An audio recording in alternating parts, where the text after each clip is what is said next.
Et salut tout le monde, on se retrouve aujourd'hui pour une nouvelle vidéo. Comme vous voyez, c'est un nouveau décor, c'est un nouveau cadre, ça va être des nouvelles vidéos.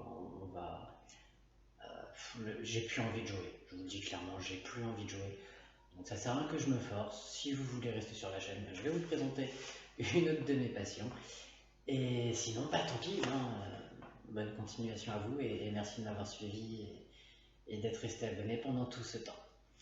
Donc on va commencer par les présentations, parce que tout ce petit monde derrière moi a un nom, bien entendu, parce que ce sont des êtres conscients et vivants. Donc je les considère tout simplement comme tels. Ici vous avez Percy, là il y a Tim, derrière c'est Zitoun, la Salvia, Cherry dans le fond que vous voyez dépasser. Alors je ne le mettrai pas sur la table lui parce qu'il est beaucoup trop imposant. Frambi, Grosy et Clément. Voilà, donc avec les noms, vous allez très vite deviner de quelle variété de plantes il s'agit, mais ce n'est pas le sujet de la vidéo d'aujourd'hui. Aujourd'hui, je voulais vous parler ésotérisme un petit peu, et pratiques magiques en l'occurrence. Donc pour ceux qui pratiquent et qui ont des bases, le premier truc à savoir faire, c'est la purification. Alors, pour purifier un environnement, vous avez plusieurs méthodes. La méthode la plus connue, malheureusement à l'heure actuelle, et ça va être aussi le petit coup de gueule de la journée, parce que c'est surutilisé et beaucoup ne connaissent pas les conséquences de cette pratique, c'est la purification au Palo Santo. Le Palo Santo, c'est un arbre sacré d'Amérique latine qui a pour réputation d'être aussi dur que de la pierre. C'est-à-dire que si vous y allez avec une hache ou une tronçonneuse, vous allez péter votre hache ou votre tronçonneuse. Donc un arbre sacré qui était respecté par les tribus et les autochtones de là-bas. Sauf que cet arbre sacré, aujourd'hui, on le vend un peu à toutes les sauces pour purifier. Donc à l'époque, ils ramassaient des branches tombées au sol pour les embraser et faire une fumigation. Aujourd'hui, ça ne se passe pas comme ça. Les branches que vous avez, c'est des bébés Palo Santo qu'on fait pousser pendant quelques années jusqu'à ce qu'ils soient à la limite en fait, quand ils sont assez bons pour être utilisés en fumigation, mais pas assez vieux pour être trop durs. C'est-à-dire qu'on va les tuer volontairement. Donc, bien sûr, l'arbre va en souffrir, l'arbre va se laisser mourir la plupart du temps quand il sait comment ça va se finir. Et au final, les objets que vous utilisez pour purifier les petites chutes que vous allez avoir sont là uniquement, elles ont été créées dans la souffrance, en fait, tout simplement dans la souffrance et la cupidité de ceux qui massacrent littéralement ces arbres pour vous aider à purifier. Donc autant vous dire que vos petits bouts de Palo Santo ne purifient strictement que dalle. Voilà, comme ça c'est dit. Évitez, je vous en supplie, évitez d'utiliser le Palo Santo pour purifier, pour assainir votre environnement. Il y a plein d'autres méthodes que je vais vous présenter juste après et vous expliquer aussi pourquoi et quand faire une purification. Voilà. Alors, pour purifier un environnement, vous avez quelque chose de classique, l'encens. L'encens à la lavande. Alors ça, c'est génial. Vous en trouvez dans tous les magasins. Donc essayez de privilégier, je vous en supplie, les petits producteurs, les petites surfaces. C'est-à-dire que on va éviter d'acheter des encens Leclerc, des encens Hyper U, des encens de grosses surfaces qui sont produites sans aucune intention et sans... Alors ça aura un effet, bien sûr, la lavande on en fait pousser comme on veut, c'est pas un problème. Donc bon, en termes d'éthique ça pose déjà beaucoup moins de problèmes que le Palo Santo, mais quitte à pousser de vis, autant prendre sur des producteurs qui défoncent pas la faune et l'environnement. Pour en revenir, c'est pareil, il y a tous nos amis véganes qui ne jurent que par le soja, le quinoa et compagnie. Ce qu'il faut savoir, c'est que les cultures de soja, ça déforeste l'Amazonie. On bousille des arbres, on bousille des habitats naturels d'animaux et on défonce la biodiversité pour produire du soja parce qu'il y a des connards qui réclament du soja. Donc dans l'idée, oui, manger du soja c'est sûrement plus sain, ça apporte aussi beaucoup de protéines. Dans les faits, ça sauve absolument pas les animaux. Voilà, bon, ça c'est une petite aparté et on en reparlera peut-être plus tard dans une autre vidéo. Donc, première étape pour la purification, vous pouvez tout simplement allumer de l'encens. Pour allumer de l'encens, il vous faut quoi? Un porte-encens et l'encens, bien entendu.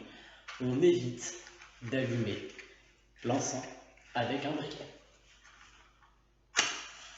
Une allumette, ça fait le taf.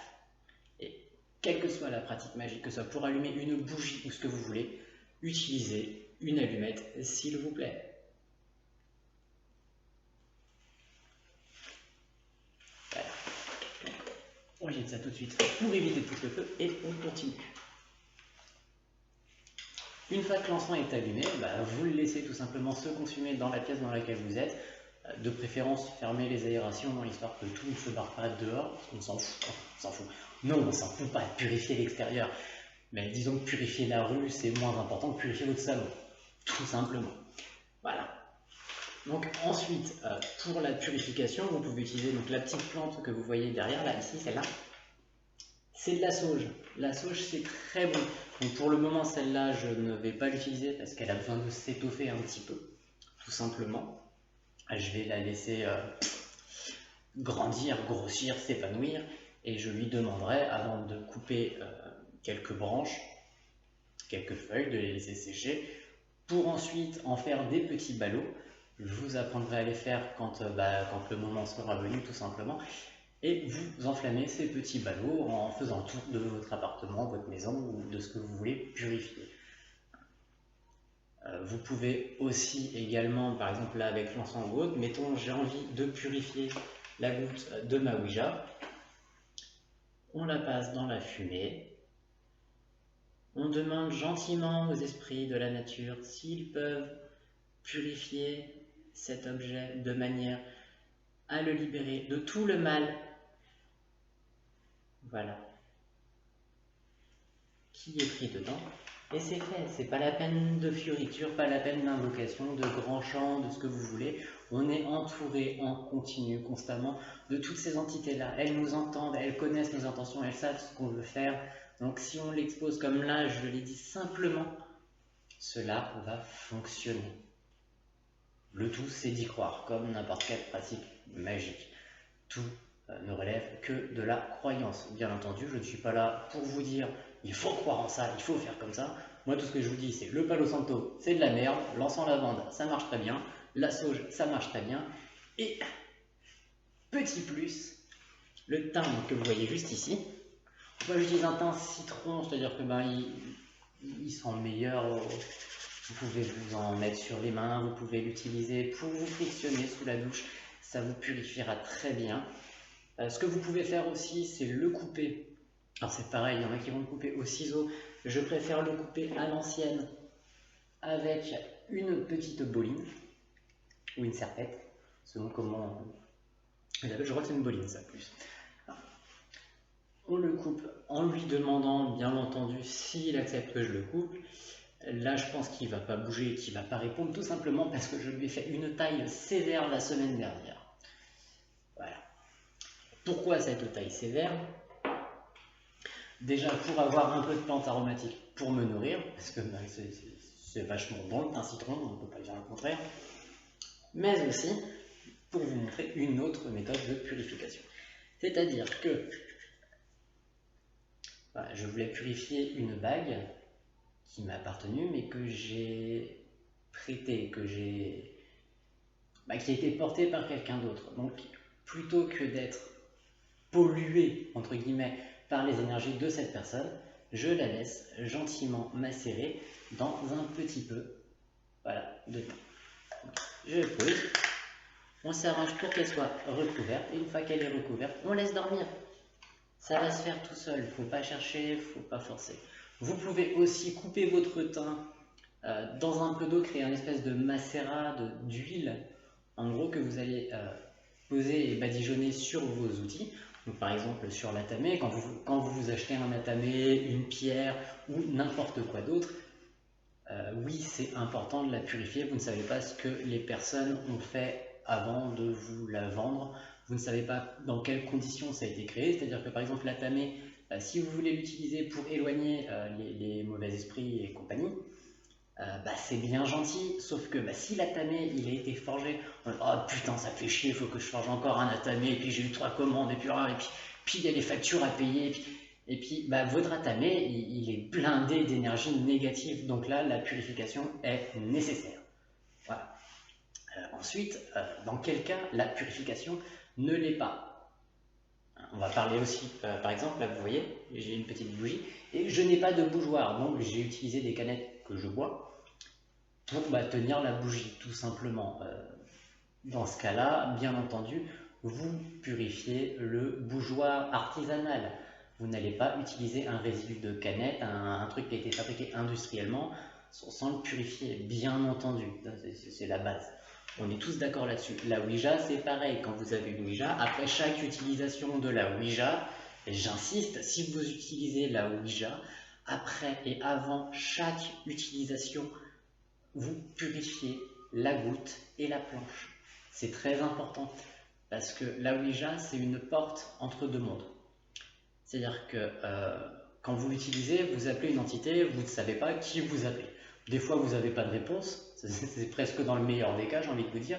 Et dans le pire des cas, vous avez une réponse et vous avez la réponse d'une entité très négative.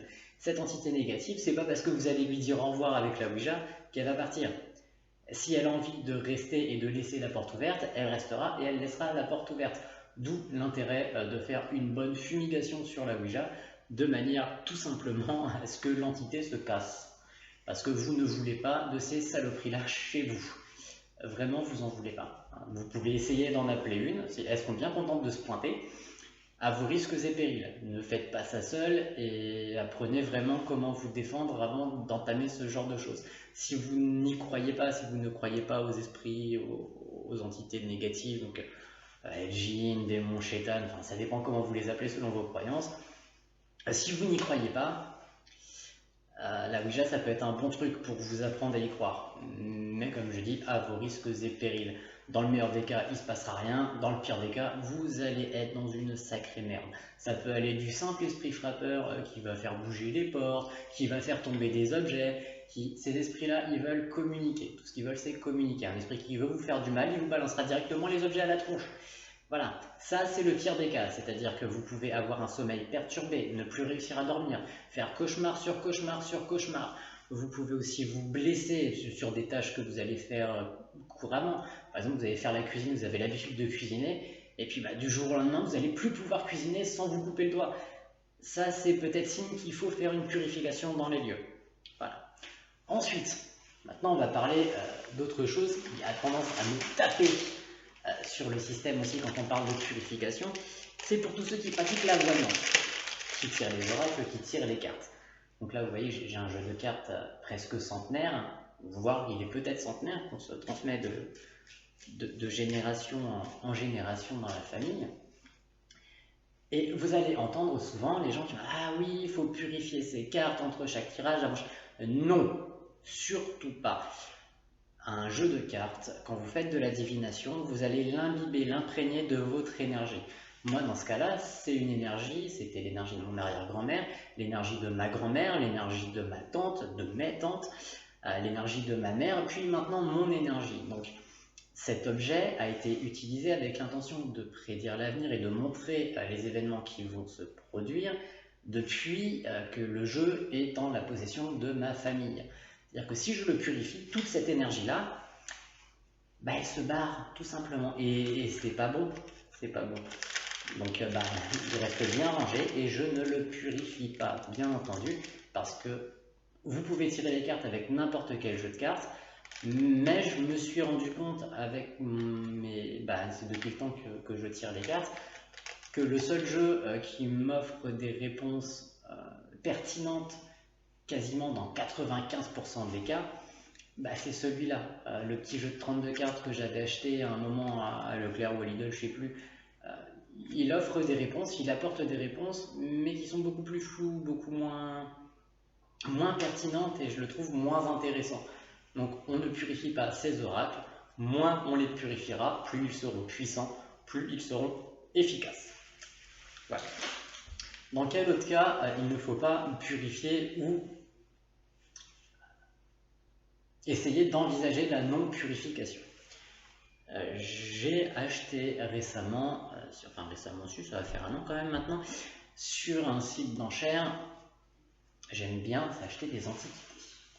Voilà, donc cette bague-là, c'est une bague viking. Donc c'est une bague qui a plus de 800 ans, hein, d'après les rapports des experts. Et quand je la porte, je me suis rendu compte que le premier truc qui se passe, je n'ai plus de douleur.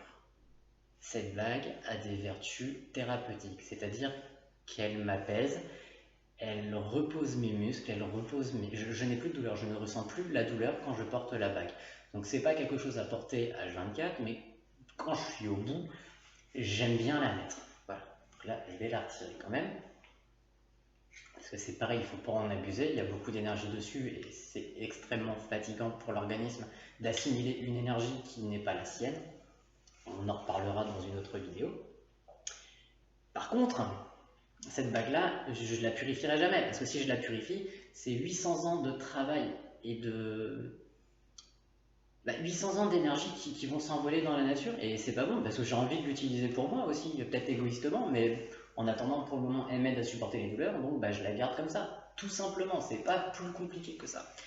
Par contre, ce petit bracelet romain, donc, qui est beaucoup plus vieux que la bague, le fermoir a été changé par l'ancien propriétaire pour être portable, et au final, je ne le porte plus. Alors je refuse de le purifier, parce que je trouverai peut-être une utilité à cette énergie un jour. Cependant, je ne veux pas le porter, parce que quand je le porte, je me suis rendu compte que ma personnalité avait tendance à changer. C'est-à-dire que les personnes qui l'ont porté précédemment n'avaient pas spécialement de bonnes... Alors déjà majoritairement des femmes, a priori, mais ensuite, comment dire,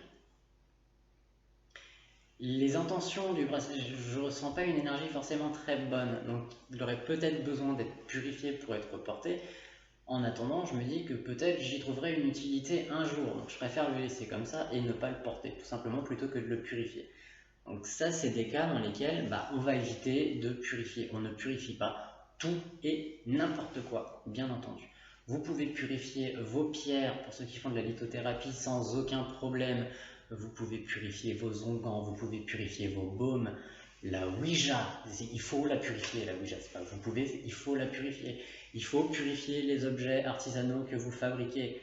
Parce que même quand vous le fabriquez, à moins d'être un moine Shaolin ou un bonze de je sais pas trop où, vous ne pouvez pas garder l'intention pendant toute la confection de l'objet. Donc là, c'est un objet que j'ai créé en 5 minutes, hein, donc j'aurais pu.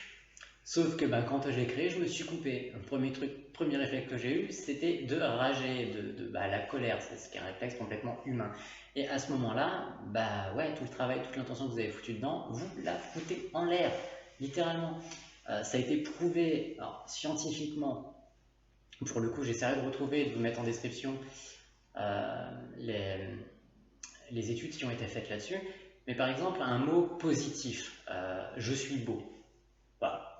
Je ne dis pas que je le pense, je dis juste que ce terme-là, ce mot positif, il aura 9 fois moins d'impact que putain, je suis un connard. Si je me dis putain, je suis un connard, mon cerveau, il va l'assimiler de manière à ce que pour rétablir la balance, il faudrait que je me dise je suis beau 9 fois pour avoir une égalité. Donc vous imaginez un peu, si on part du principe où cette énergie-là, ces intentions-là sont répercutées dans notre matériel, putain je suis un connard quand vous fabriquez le matériel, vous avez intérêt à passer une sacrée dose de purification et puis de bonnes intentions dessus pour rattraper le coup que vous avez foutu. C'est pour ça qu'il faut faire attention à tout ce qu'on va utiliser. Parlez à vos plantes avec amour, toujours avec amour et délicatesse, elles vous le rendront. Voilà, tout simplement. Pour la purification, l'encens à la lavande, c'est parfait. Vous pouvez, si vous avez la patience, vous occuper de vos plantes.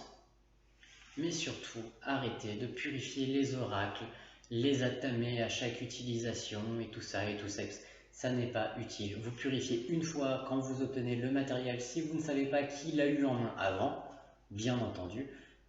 Ensuite, s'il n'y a que vous qui touchez à votre matériel, ce n'est plus nécessaire de le purifier, tout simplement. J'espère que cette petite vidéo vous aura plu et j'espère que ça pourra peut-être vous aider à apprécier et à découvrir cet univers-là. Je vais essayer de vous faire découvrir ma passion, parce que pour moi c'est une réelle passion. Donc je vous remercie d'avoir écouté cette vidéo jusqu'au bout.